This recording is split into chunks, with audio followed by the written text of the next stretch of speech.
A Mr. Lai, oh, sorry, I meant Mr. Lai, made a speech to wow the world.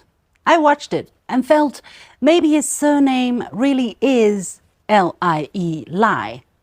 There are so many weasel words in his speech, I may need season 2 or 3, but for now, here are just a few examples.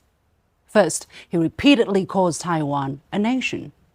I know for a fact that 183 nations in the world, the great majority of countries in the world, consider it a region of China. So do the United Nations.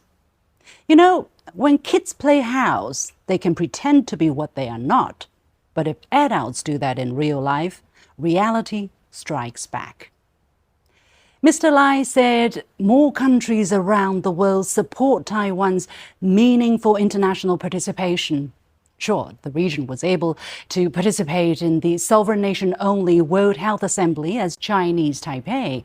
But since 2017, the World Health Organization, or WHO, has stopped inviting it, even as an observer. Why? The WHO couldn't condone Taiwan's separatist stance. Mr. Lai said there is increasing proof that Taiwan is a Taiwan of the world.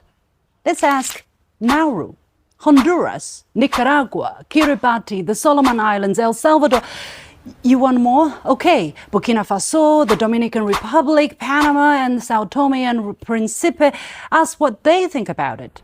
These are the 10 countries that ditched Taiwan and established or re-established diplomatic ties with China during the 8 years of DPP's rule. Mr. Lai, I've got news for you. Your world has been shrinking. Mr. Lai also said Taiwan is the MVP of the democratic world, meaning most valuable player. Very imaginative. He mentioned actually democracy 31 times in the speech. He will win the sympathy of some, but not those in the know. Granted, voters in Taiwan cast their votes every 4 years, but any hopeful winner needs to be anointed by Washington. Hence, before every race, candidates line up for the job interview. Mr. Lai's running mate was also the former go-between between Taipei and Washington. When an external power calls the shots, do voters have a say? Instead of MVP, Taiwan is probably the LVP, the least valuable player of the democratic world. I'm not done yet. There's more coming.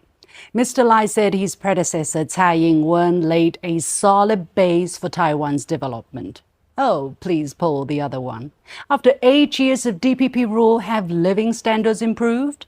The economy grew by 2 to 3% on average, with one exception in 2021. And the Chinese mainland, please remind me, how much was it during the same period? 5.6%, double that of the island. Actually, I talk to young people who are seeking opportunities here on the mainland, and believe me, they came here for a reason. That also explains why Lai's party, the DPP, only got 40% of the votes in the latest leadership contest, a dip of 17 percentage points compared with the previous one. A very solid base indeed. And the DPP lost the majority in the legislature. Is that a sign of satisfaction? Oh, by the way, have you watched that on social media? A fistfight in a new legislature. Do they have M&A in Taiwan? Seems that the most valuable player of the democratic world, in Mr. Lai's words, got a black eye. My biggest problem with Mr. Lai's speech is that he wants people to believe that the United States is a guarantor of peace for the island. To me, and I believe for a lot of people around the world, peace and reliability is an oxymoron when it comes to the United States. And the US has no qualms to say publicly its true intentions. Taiwan is located at a critical node within the First Island chain, anchoring a network of U.S. allies and partners. That is critical to the region's security and critical to the defense of vital U.S. interests in the Indo-Pacific. And it's the people of Taiwan who are footing the bill. Talking about the bill, how about Taiwan's budget for economic development for this year? Down 9%. But the defense budget is up 10%. Guess where the money will go? I can go on and on about Mr. Lai's theatrics, but let's waste no more time. The true story is very simple. U.S. self-proclaimed strategic interests and Taiwan's self-serving politicians have prevented China's reunification. The last thing China would want is to have a war at its doorstep. But if someone carves it out, guess what China will do? So next time you listen to Mr. Lai's speech, don't get fooled by the weasel words. Read between the lines.